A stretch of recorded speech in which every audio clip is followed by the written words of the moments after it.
हमें सकारात्मक सोच को रखना है और नकारात्मक सोच को निकाल के फेंक देना है। क्यों? क्योंकि अगर हम दूसरों के बारे में सर अच्छा सोचना जानते हैं तो जाहिर है वो भी हमारे बारे में अच्छा ही सोचेंगे। यही आदत, यही हैबिट कंटिन्यू बस 3 महीने अगर रह गई, मैं पूरा विश्वास दूंगा मेंटल पोर्शन इतना हवा हो जाएगा कि लाइफ टाइम भटकने वाला नहीं। बात करेंगे दूसरे एक्शन के बारे में। हमारा दूसरा एक्शन क्या कहता है? हमें अपने इम्यून पावर को हमेशा हाइट के ऊपर रखना है, मतलब उसको स्ट्रांग करना है। अब इम्यून पावर, रोग प्रतिकारक क्षमता स्ट्रांग कैसे होगी? तो देखिए इसके लिए कोई दवा की जरूरत नहीं है।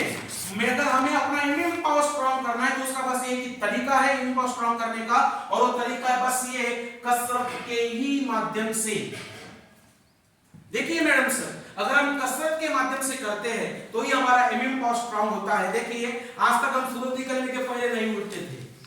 सूरज हमको गुड मॉर्निंग बोलता था, हम उसको नहीं बोल पाते थे। कोई बात नहीं, चलेगा, जब जाके तब सवेरा है। कल से क्या करना है? सूरज निकलने के पहले उठना है। उठने के बाद में देखिए हमारे पास में ना अर्जेंट हजारों कामों की ऐसी लिस्ट पड़ी है, फिर भी क्या करना है? लिस्ट को थोड़ी देर के लिए अवॉइड करके किसी टेबल के कोने पे रख देना है और सबसे पहले जाकर हमें एक कसरत ऐसी करनी है जिससे कि हमारा लगातार 10 मिनट तक कंटिन्यू पसीना निकले। आप मुझे बताइए, शरीर का 10 मिनट पसीना बाहर फेंकना हो तो उसके लिए मेहनत, कसरत कितनी मिनट की लगेगी? लगभग आधे घंटे तो पाउन से 1 घंटा।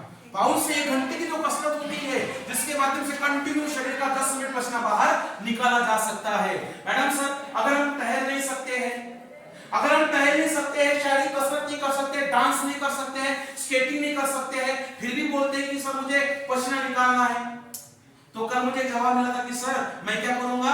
मैं प्रोग्राम खत्म होते घर जाऊंगा और घर जाके पोछा लगाऊंगा। बराबर है, वो भी एक तरीका है, वो भी एक तरीका है। ध्यान रखिए, पोछा लगाना कसरत का एक प्रकार होगा, ध्यान रखिए।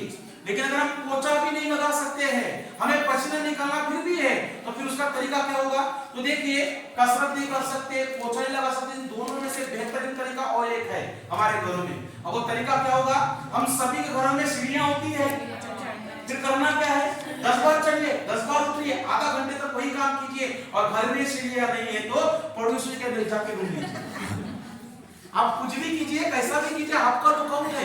लेकिन सर हमें अपनी लाइफ का एक नियम बनाना है कि जब तक मैं सुबह 10 मिनट पसीना नहीं निकालूंगा तब तक दूसरे काम को मैं हाथ नहीं लगाऊंगा। बात करेंगे तीसरे एक्शन के बारे में। अब तीसरा एक्शन हमारा क्या कहता है? Total body detoxification. Total body detoxification, संपूर्ण शरीर शुद्धिकरण। जो अंदर का जो कचरा है उसको हमें बाहर फेंकना है। अब वो कचरा बाहर कैसे होगा वो बताने से पहले आप सभी लोग थोड़ा स्क्रीन की तरफ फोकस कीजिए। हम अपना शरीर शुद्धिकरण कैसे करें वो बताने से पहले ध्यान दीजिए स्क्रीन की तरफ। अगर आज भी कोई व्यक्ति तंबाकू, गुटखा, सिगरेट और शराब, अगर इन चीजों का सेवन अगर वो आज भी कर रहे हैं, उनको नहीं कहूंगा कि उनको आज ही बंद कर देना है, कंटिन्यू रखना है। आप इन चीजों को कंटिन्यू रख सकते हैं, लेकिन एक बात का ध्यान फिर आपको ही रखना होगा। अगर ये चीजें हमारे जीवन का हिस्सा बन चुके हैं, हम इन चीजों को छोड़ने में सक्षम नहीं है, तो ध्यान रखिएगा एक्शन नंबर 3 को अपने जीवन का हिस्सा बना लीजिए। क्योंकि अगर एक्शन नंबर 3 जीवन का हिस्सा बन चुकी है तो ये छोटी मोटी चीजें हमारे शरीर का कुछ बिगाड़ नहीं सकती है। क्यों? क्योंकि देखिए तंबाकू, गुटखा, सिगरेट, शराब की वजह से जो जहर शरीर के अंदर एंट्री करेगा, एक्शन नंबर 3 क्या करेगा? उसको बाहर, उस जहर को बाहर फेंकते रहेगा। मतलब ये चीजें हमारे जीवन का कुछ बिगाड़ नहीं सकती है। लेकिन खासकर महिलाएं मुझे सवाल करती हैं कि सर हम इन चीजों की तरफ देखते तक नहीं, हमें क्या आवश्यकता है तीसरा एक्शन लेने की? तो ध्यान रखिए, प्रतिदिन सांस ली जाती है, केमिकल्स एंट्री कर जाते हैं, घर में कितना भी महंगा खाना हो क्यों ना खाती हो, बासमती चावल भी क्यों ना हो, आज उसमें भी केमिकल्स है। घर का टेंशन, ऑफिस का टेंशन, नतीजा डिप्रेशन, इन सभी क्रियाओं के माध्यम से जो जहर बनकर जो चिपक जाता है वो कहां पर चिपक जाता है? जो हमारे अंदर के जो ऑर्गन्स होते हैं उनके ऊपर काली परत चढ़ा देते हैं, अंदर के ऑर्गन्स के वो चिपक जाते हैं। तो आप लोग मुझे बताइए, क्या ऐसे ऑर्गन के साथ आगे की जिंदगी को बढ़ाना चाहिए अभी भी नहीं, या समय रहते इनको साफ करना चाहिए? साफ करना चाहिए और नोट करना संभव तो करके रखे। अंदर के शरीर को साफ करने के लिए आयुर्वेदा में एक बहुत बढ़िया इलाज है, आप लोग जानते हैं कि उसका नाम आयुर्वेदा। सर आयुर्वेदा में बहुत बढ़िया इलाज है जिसका नाम है ये पंचकर्म। पंचकर्म अपने आप में बहुत बड़ा सब्जेक्ट है। पूरा पंचकर्म करने की हमें कोई आवश्यकता नहीं है। इसमें से मात्र अगर हमें अपना पेट साफ करना है तो इसमें से मात्र हमें 3 कर्म करना अनिवार्य है। संभव हो नोट करना तो नोट करके रखे। सबसे पहला देखने को मिलेगा स्नेहन, साइंटिफिक मसाज। दूसरा देखने को मिलेगा स्वेदन, साइंटिफिक स्टीम बाथ थेरेपी। और तीसरा देखने को मिलेगा बस्ती, साइंटिफिक एनिमा। स्नेहन, स्वेदन और बस्ती। अब हम इसको विस्तार से जानते हैं। पहला मैंने आपको बताया स्नेहन के बारे में, तो ध्यान रखिए स्नेहन में एक प्रकार की साइंटिफिक ऐसी मसाज होती है। आगे बढ़ने से पहले एक बात का ध्यान रखिएगा, आप अपना मसाज दुनिया में कहीं पर जाके करवा लीजिए, मुझे कोई दिक्कत नहीं होगी। लेकिन एक बात का ध्यान आपको रखना होगा कि हम अपना मसाज जिस व्यक्ति से करवा रहे हैं वह व्यक्ति बस इस विषय में तज्ञ होना जरूरी है। क्यों? क्योंकि फायदे की जगह नुकसान ना उठाना पड़े। इसमें क्या होता है, इसमें अद्भुत 2 लाभ होते हैं। सबसे पहला होता है ब्लड सर्कुलेशन इंप्रूव होते रहेगा और कंजस्टेड एरिया में ब्लड सर्कुलेशन इंप्रूव होने के वजह से पूरी बॉडी हमारी एक्शन में आ जाएगी। और दूसरा लाभ होता है हमारा मानसिक तनाव अपने आप दूर होने लग जाता है।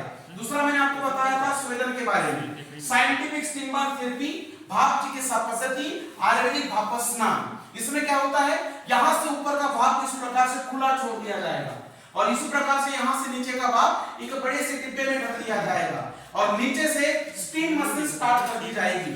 तो 7 मिनट में 107 डिग्री फ़ारेनहाइट तापमान हमें क्या करेगा, छू लेगा, जिससे कि अद्भुत 2 लाभ होंगे। पहला होगा जो WBC की जो कार्य क्षमता होती है वो 10 गुना ज्यादा बढ़ जाती है। और दूसरा अद्भुत लाभ ही होगा तंबाकू, गुटखा, सिगरेट, शराब, केमिकल्स, फर्टिलाइजर्स की वजह से जो जहर चिपक गया था वो कैसा हो जाएगा, वो पिघलने लगेगा, द्रव अवस्था में आने लगेगा और पसीने के माध्यम से शरीर के बाहर फेंक दिया जाएगा। और तीसरा मैंने आपको बताया बस्ती। बस्ती को पंचकर्म की मां कहा जाता है। आप लोगों ने नाम सुने होंगे वात, पित्त और कफ। इसके इम्बैलेंस से जो जहर शरीर के अंदर एंट्री करता है उसे बाहर निकालने का अद्भुत और महान कार्य इसी बस्ती के माध्यम से करवाया जाता है। मेरे कहने का मतलब ये था जो इंसान साल में एक बार पंचकर्म करवा ले उसको खुद को लगने लगता है कि मुझे एक नया जीवन मिल चुका है। क्यों? क्योंकि पंचकर्म के माध्यम से क्या हुआ, जिस ऑर्गन्स के ऊपर काली परत चढ़ चुकी थी वो कैसे हुए, नीट एंड क्लीन दिखने लगे हैं। लेकिन आप मुझे बताइए, एक सवाल यहाँ पर आता है, मान लीजिए हमने तीनों एक्शन इंप्लीमेंट कर लिए तो क्या कैंसर से 100% बच गए? करेक्ट नहीं बच सकते। उदाहरण तो है युवराज सिंह और मनीषा कोइराला। युवराज सिंह, उनको कैंसर हो चुका था। युवराज सिंह कौन थे? एक भारतीय क्रिकेटर।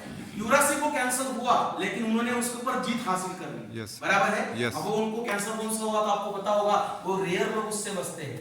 वो कैंसर था ब्रेन कैंसर, बराबर है, लेकिन उन्होंने उस पर जीत हासिल कर ली और वो अपना परफॉर्मेंस ग्राउंड में अच्छे से आज भी दिखा रहे हैं। लेकिन आप मुझे बताइए युवराज सिंह के बचने के पीछे का सत्य क्या था? युवराज सिंह कैंसर से क्यों बचे थे? करेक्ट। देखिए युवराज सिंह का बचने का सबसे बड़ा कारण था युवराज सिंह का VIP होना। युवराज सिंह का बचने के पीछे का कारण था युवराज सिंह का VIP होना। अब VIP मतलब कौन? युवराज सिंह किसका नाम है? युवराज सिंह एक क्रिकेटर का नाम, बराबर है। और क्रिकेटर मतलब कौन सी कैटेगरी आ गई? VIP लोग कैटेगरी आ गई। और VIP लोगों को ऊपर से एक सुविधा दी जाती है। वो सुविधा क्या होती है? वो गवर्नमेंट की तरफ से उनको सुविधा दी जाती है और वो सुविधा होती है उनका साल में एक बार, साल की शुरुआत में उनका अर्ली डिटेक्शन, उनका मेडिकल चेकअप, उनका रूटीन चेकअप किया जाता है और उसी के दौरान उनका कैंसर पकड़ा गया। आज वो ग्राउंड में अच्छे से अपना परफॉर्मेंस भी दे रहे हैं। लेकिन कुछ लोगों से मैं आपको रूबरू करना चाहूंगा। आप सभी लोग थोड़ा स्क्रीन की तरफ फोकस कीजिए। हम सभी लोग इनको जानते हैं। सबसे पहले आएंगे नरगिस दत्त, हम सभी लोग जानते हैं। उसके बाद में राजेश खन्ना, RR पाटिल और विनोद खन्ना। उसके बाद में नीचे आएंगे मनीषा कोइराला, युवराज सिंह, लीजा रे और ये शरद पवार साहब। तो सबसे पहले एक बात क्लियर अप कर दीजिए।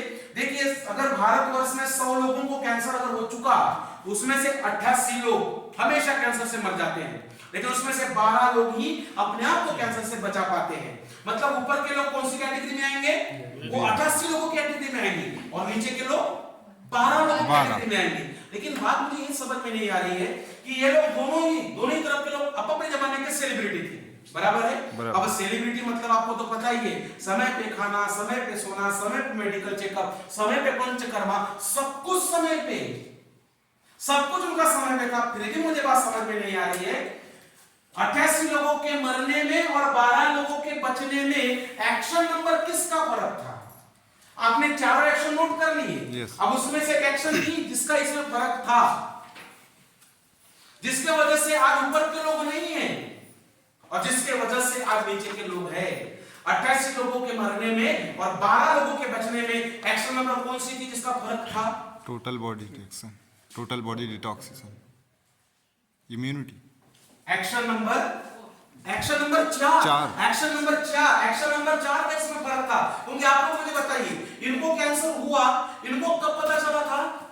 जब ये मरने के कारण में तब पता चला था, लेकिन इनको कब पता चला था? शुरुआत में पता चला था फर्स्ट स्टेज में। और 2 बार मैंने आपको बताया कि ये पता चला, तो ये पता चला तो किसके माध्यम से पता चला? पता चला तो एक्शन नंबर 4 के माध्यम से। और एक्शन नंबर 4 हमें क्या कहती है? खुद का अर्ली डिटेक्शन, खुद का मेडिकल चेकअप। क्योंकि मैडम सर 100% कैंसर में से 90% कैंसर आज भी ऐसे है जिससे कि इंसान 100% बचेगा, लेकिन बचेगा कब वो? जब उसका कैंसर फर्स्ट स्टेज में पकड़ा जाएगा। मैडम सर एक बात नोट करके रखिए, अगर आज के बाद में कैंसर का नाम सुनकर या कैंसर को पेशेंट को देखकर अगर डर लगने लगे तो एक स्लोगन मन में बड़बड़ाइएगा। अब वो स्लोगन क्या होगा?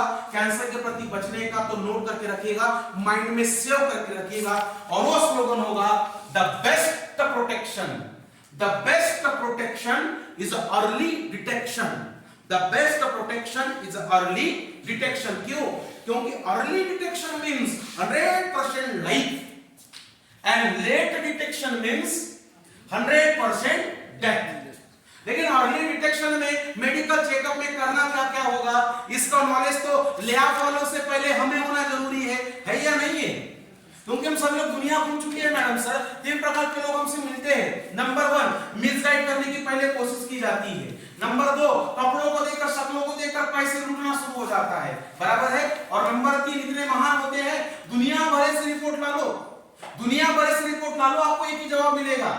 वो जवाब क्या होगा? ये रिपोर्ट तो मेरे पास में नहीं चलती। देखिए, अगर कोई बंदा मुंबई से उसने रिपोर्ट लाया डॉक्टर साहब के पास में, और डॉक्टर साहब को दिखा दिया कि ये रिपोर्ट, अगर डॉक्टर ने सवाल कर दिया कि रिपोर्ट आपने कहां से लाई, उसने बोल दिया मैंने मुंबई से लाई सर, सीधा जवाब दे देगा उसको, अरे जो रिपोर्ट आपने लाई है ना, वो रिपोर्ट तो मेरे पास में चलती नहीं।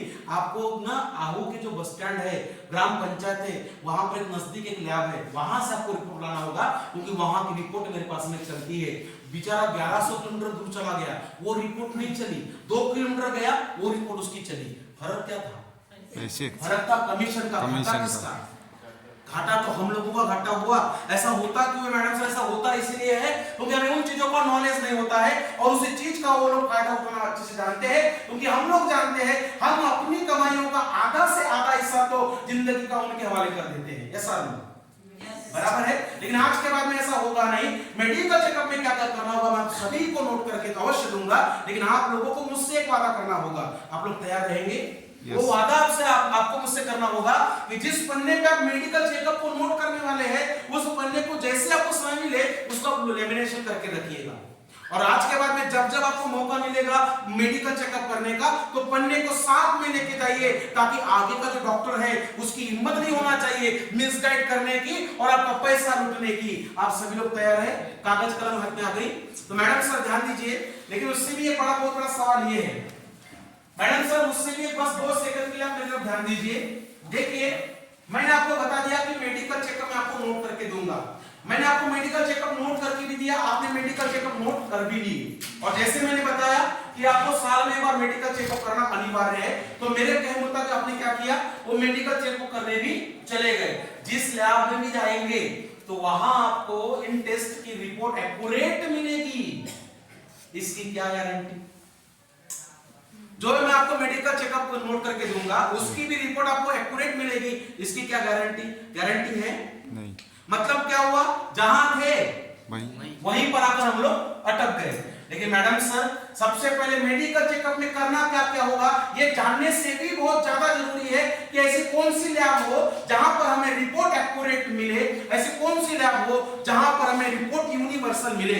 अब यूनिवर्सल रिपोर्ट मतलब कैसी होती है वो रिपोर्ट? जो सभी जगह एक समान हो, होती है, दुनिया का कोई भी डॉक्टर से जुटला नहीं सकता है। तो देखिए, आज के बाद में मेडिकल चेकअप करने के पहले एक बात का ध्यान रखिए, जिस लैब में आप अपना मेडिकल चेकअप करने जा रहे हैं, वहां जाने के बाद में पहले ध्यान रखिएगा कि जिस लैब में मेरा मेडिकल चेकअप हो रहा है, क्या वह लैब NABL, क्या वह लैब NABL अप्रूव्ड है या नहीं है? NABL अप्रूव्ड लैब ही होना चाहिए।